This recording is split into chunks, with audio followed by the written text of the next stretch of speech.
পদ্মা সেতুকে শুধুমাত্র টাকার অঙ্কে বিবেচনা করা যাবে না। নিজেদের অর্থায়নে গর্বের এই সেতু নির্মাণে বাংলাদেশকে এখন সমীহ করে বিশ্ব। মুন্সিগঞ্জের মাওয়া প্রান্তে পদ্মা সেতু প্রকল্পের সমাপনীতে এসব বলেছেন প্রধানমন্ত্রী শেখ হাসিনা। অনুষ্ঠানে নোবেলজয়ী ডক্টর মোহাম্মদ ইউনূসকে আবারও এক হাত নেন সরকার প্রধান। সুকান্ত সরকারের ক্যামেরায় আরও জানাচ্ছেন স্বপ্নিল শাহরিয়ার শেষের। রূপকথার গল্পে যেমন জাদুর কাঠির ছোঁয়ায় বদলে যায় সব, পদ্মা সেতুও যেন ঠিক তেমন, যার বদৌলতে পাল্টে গেছে গোটা দক্ষিণাঞ্চলের চিত্র। উন্নত হয়েছে যোগাযোগ ব্যবস্থা, বেড়েছে রাজস্ব আয়, ব্যবসা বাণিজ্য।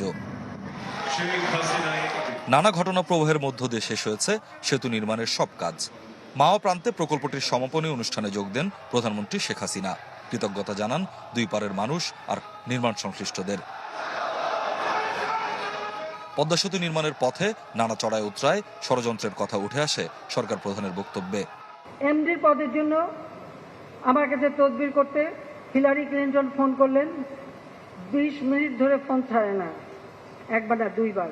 অ্যাম্বাসেডার আনাগোনা তো চলছেই, বারবার প্রিয়মতে আসে আর ওই একই কথা শোনায়।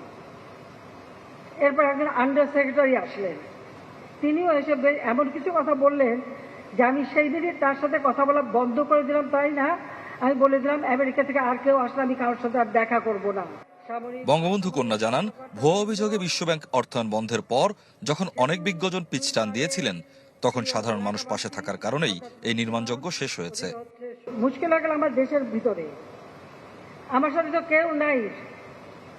কেউ বলতেছে না যে ওয়ার্ল্ড ব্যাংক ছাড়া আমরা করতে পারবো। হ্যাঁ আছে, আমার জনগণ আছে, বাংলাদেশের মানুষ আছে। শুধু বাংলাদেশের মানুষ আছে, আমাদের দেশে যারা এখন বুদ্ধিজীবী, জ্ঞানী, গুণী, প্রত্যেকেই বলে এটা করা সম্ভব না। আমি বলছি আমরা করব। বলে টাকা কোথেকে আসবে? আমরা 17 কোটি মানুষ, টাকা এসে যাবে। প্রধানমন্ত্রী বলেন, শুধু টাকার অঙ্কে পদ্মা সেতুকে বিচার করা যাবে না। দেশের নিজস্ব অর্থায়নে এই প্রকল্পের বাস্তবায়ন বিশ্ব বাংলাদেশকে আলাদা মর্যাদা দিয়েছে। এই সেতু আমাদের গর্বের সেতু, এটা টাকার অঙ্ক দিয়ে বিচার করার নয়। এই একটা সিদ্ধান্ত, আমি শুধু এটুকু বলতে চাই যে একটা সিদ্ধান্ত বাংলাদেশকে অন্তত সেই মর্যাদা দিয়েছে যে আগে যারা কথায় কথায় আমাদের উপর খবরদারি করত আর ভাবখানা ছিল যে এরা ছাড়া বাংলাদেশ চলতেই পারবে না, সেই মানসিকতাটা বদলে গেছে। আগামী তো সব বাধা অতিক্রম করে দেশ অপ্রতিরোধ্য গতিতে এগিয়ে যাবে বলে জানান প্রধানমন্ত্রী শেখ হাসিনা। ছিল নানা চ্যালেঞ্জ, প্রতিবন্ধকতা, সব সফলভাবে মোকাবেলা করে পদ্মা সেতু প্রকল্পের কাজ শুরু হয়েছিল। আজ তার আনুষ্ঠানিক পরিসমাপ্তি ঘোষণা করলেন প্রধানমন্ত্রী শেখ হাসিনা। নিঃসন্দেহে আগামীতে যে কোনো বড় প্রকল্প বাস্তবায়নে পদ্মা সেতু হয়ে থাকবে অনুপ্রেরণার উৎস। স্বপ্নিল শাহরিয়ার শিশির, চ্যানেল 24, পদ্মা সেতু, মাওয়া, মুন্সিগঞ্জ।